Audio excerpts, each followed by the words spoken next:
బండి సంజయ్ అంటే కేంద్ర మంత్రి గారు కొడుకా లేకపోతే ఎవరి కొడుకు అని కాదు. తప్పు చేసినప్పుడు తప్పకుండా సామాన్యుడికి ఏ చట్టం ఉంటుందో ఆయన కూడా అదే చట్టం ఉండాలి. ఎవరైతే కంప్లైంట్ ఇచ్చిండో ఆ కంప్లైంట్ రిసీవ్ చేసుకోవాలి. ఖచ్చితంగా ఫోక్సో కేసు పెట్టాల్సిందే. ఎందుకంటే ఆ అమ్మాయి 17 years అని విన్నాను నేను కూడా ఇప్పుడు రిపోర్ట్ తీసుకుంటే. కాబట్టి పెట్టాల్సిందే, కేసు రిజిస్టర్ చేయాల్సిందే, చట్టపరంగా చర్య తీసుకోవాల్సిందే. కానీ ఈ ప్రభుత్వం వచ్చిన తర్వాత ఏమైపోతుందంటే అసలు పట్టపగలే హత్యలు జరుగుతూ ఉన్నాయి. ఐపీఎస్ అధికారికి సంబంధించిన భార్య వాళ్ళ నిన్న మనం చూస్తున్నాం, నిజంగా బాధాకరం హత్య జరగడం. ఇవన్నీ చూస్తున్న సందర్భంలో మొన్న పోలీస్ కమిషనర్ మల్కాజ్గిరి తను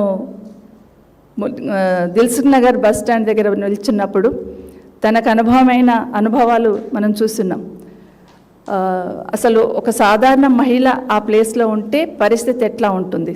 తను పోలీస్ ఆఫీసర్ కాబట్టి తట్టుకొని నిలబడిగింది. కానీ అంతమంది పోకిరీలు వేధిస్తూ ఉంటే ఒక మహిళ పరిస్థితి ఎట్లా ఉంటుంది అనేది స్పష్టంగా ఈ రాష్ట్రంలో ఉన్న మహిళల పట్ల ఒక బాధ్యతగా ఉండాలనే ఆలోచనతో ఈ కమాండ్ కంట్రోల్ ఏర్పాటు చేసుకోవడం జరిగింది. ఎక్కడ హైదరాబాద్లో ఎక్కడ ఏ చిన్న క్రైమ్ జరిగినా అక్కడ కూర్చొని మానిటరింగ్ చేసేటంత సిస్టమ్ డెవలప్ చేయాలనే ఆలోచన గతంలో కేసీఆర్ గారు ప్రభుత్వం చేసింది. అక్కడి నుండి దాదాపు మన హైదరాబాద్లో దగ్గర 10 నుండి 12 లక్షల సీసీ కెమెరాలు ఉంటాయి.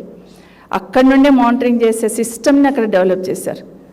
అసలు నిజంగానే మరి 2.5 సంవత్సరాలలో ఒక్కసారైనా ఉన్న సీసీ కెమెరాలు పనిచేస్తున్నాయా లేదా అని ఒక్కసారైనా సమీక్షించారంటే ఆ రిపోర్ట్ అయితే లేదు.